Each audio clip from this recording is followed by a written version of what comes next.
Benjamin Clark clutched the doctor's report in his hand, a cold sweat breaking out on his forehead. Gonorrhea. How the hell could it have happened? His seemingly perfect life with his wife, Julia, and their two daughters, Amelia and Tina, didn't seem so perfect anymore. The doctor's advice echoed in his mind. Inform your recent partners. Benjamin had never strayed. Raised in a strict household where sex was a whispered secret, his devotion to Julia had been unwavering. There was only one possible explanation, but Benjamin simply refused to believe in it. His wife, his perfect Julia, couldn't have cheated on him, right? That night, Benjamin couldn't bring himself to take part in the dinner conversation. Julia was her usual bubbly self, while the girls, even though teenagers now, were still gladly sharing details of their lives with their parents. Only Benjamin wasn't himself. He had to know the truth, but dare he ask? When the girls excused themselves from the table, Benjamin finally found the courage to address the issue. "Julia," he began, his voice tight. The doctor said.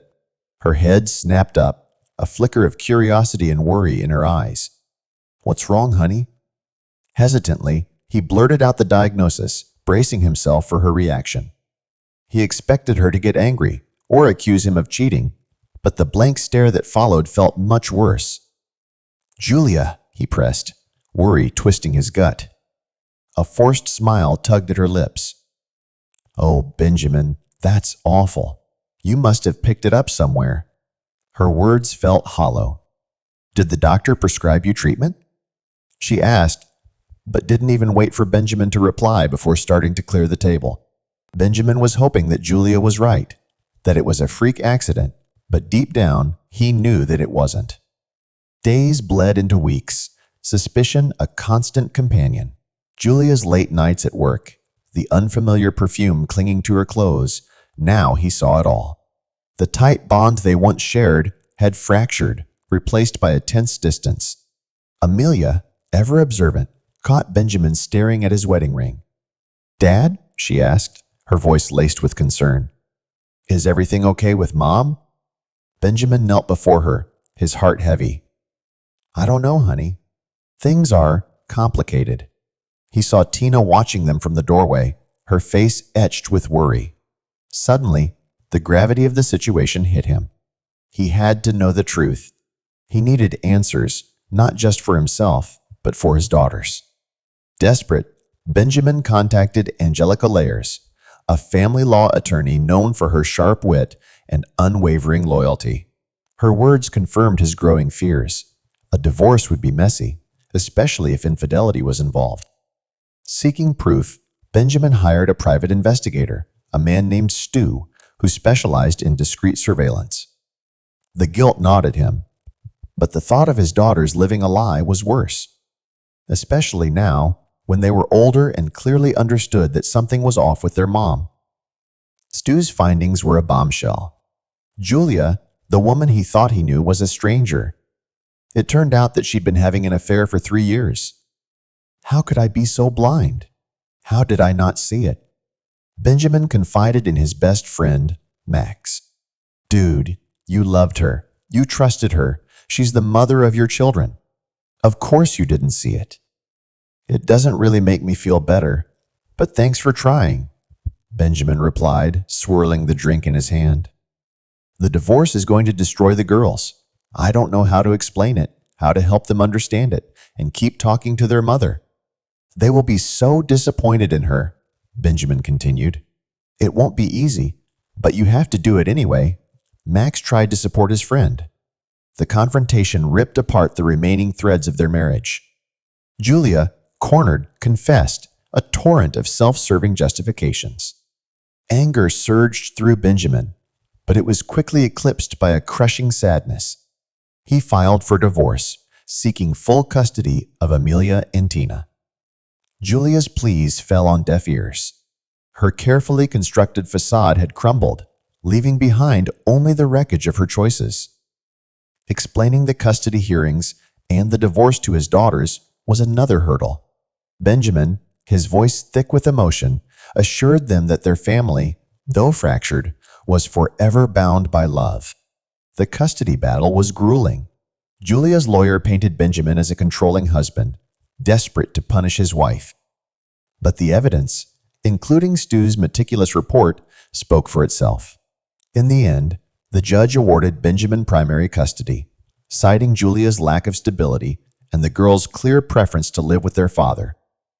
Since Benjamin was to be the primary caretaker of the girls, he got to keep the house and the car, and he could even file for alimony. But he refused, as he wanted to make sure that Julia was out of the girls' lives until they were ready to face her again. The transition wasn't easy. Amelia, usually outgoing, became withdrawn. Tina, the bookworm, started skipping meals. Benjamin, overwhelmed by his new role as a single father, sought solace in honest conversations with his daughters. They cried together, shared their fears, and clung to the memories of their once whole family. It wasn't perfect, but it was theirs. Benjamin's honesty resonated with his daughters, and a sense of stability began to return. One thing, however, that the girls refused to do was see their mother. Neither one of them wanted anything to do with her. Even though Benjamin couldn't help but feel that Julia deserved such treatment, he was worried that it would cause his daughters more problems in the future. Thus, he tried to encourage them to give Julia another chance. Girls, you have to understand that my relationship with your mother is different from your relationship with her. She didn't betray you. She still loves you and wants to be your mom. She turned out to be an awful wife. We all know that. But she's still a good mom. Benjamin tried to reason with them. Good moms don't break up families. She isn't a good mom. She didn't care how her actions would affect us. So I say no. I don't want to see her. Amelia replied, and Tina followed suit. One evening, while sorting through old photos, Benjamin found a baby picture of Tina. Something about the shape of her earlobe sparked a buried memory. He remembered a news report about a rare genetic marker linked to paternity. Oh God, what if? We couldn't get pregnant for a while there. What if I'm not the father? Driven by a father's love and a desperate need to know the truth, Benjamin arranged DNA tests for himself, Amelia, and Tina. The results were unequivocal. Both girls were his biological daughters. Relief washed over him, a bittersweet confirmation of his unwavering bond with them. Moving forward, Benjamin focused on his daughters' well-being. He secured their future with funds he discovered in a hidden bank account, evidence of Julia's planned exit strategy. That bank account was the final straw for Benjamin. He couldn't keep trying to make excuses for her. She was planning on leaving him, and somehow he was sure that she wasn't going to take the girls with her. That was it. He was done trying to reconcile them. She didn't deserve to be their mother, and the girls figured it out much sooner than he did. Although Julia kept calling the girls once in a while, they never changed their mind and still refused to see her. About 6 months later, they got a letter in the mail.